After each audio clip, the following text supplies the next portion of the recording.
Delaware's 1410 and 1450. You've noticed the weather hasn't been quite as harsh, and that could cause a really bad allergy season. And to find out more about that, we've got Dr. Al Johnson on the line. Doctor, welcome to the show. Good morning. Okay, so tell us a little bit what people like myself who suffer from allergies can expect in the coming season. It depends on what the weather is in your local area. One is, if you don't have any ground cover from snow, then when the winds come through with the fronts, it stirs up mold, and then you have an increase in the mold count. Now, what you have to remember is when you look at the mold count or the pollen count in the paper is it's yesterday's actual pollen that you're looking at. Yeah. So today's count is what happened to you yesterday.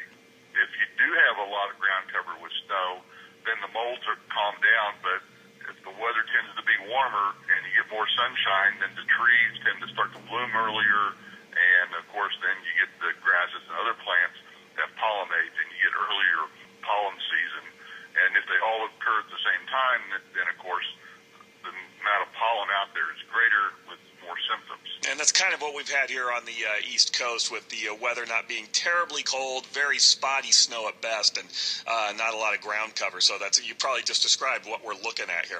So what can the average person, again, like myself who suffers from allergies, is there anything we can do about it? You can. Of course, everybody's aware of the over-the-counter allergy medicines out there, the non-drowsy ones as well as the old ones like Benadryl. They help just mitigate the symptoms. If you're really miserable and having continued problems, then the long-term fix is getting allergy tested and then taking allergy immunotherapy treatments, which involves using small doses, which is best tolerated and determined by your physician on a routine basis to help build up tolerance or what they call blocking antibodies to that substance. Now, avoidance is the most important thing.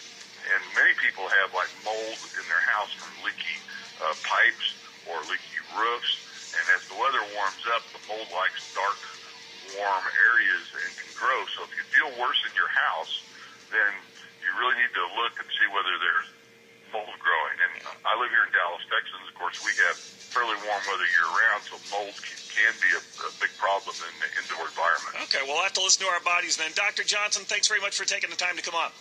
Oh, you're welcome. All right, Dr. Al Johnson, Johnson Medical Associates, and the Director of Internal Medicine and Allergy Specialist.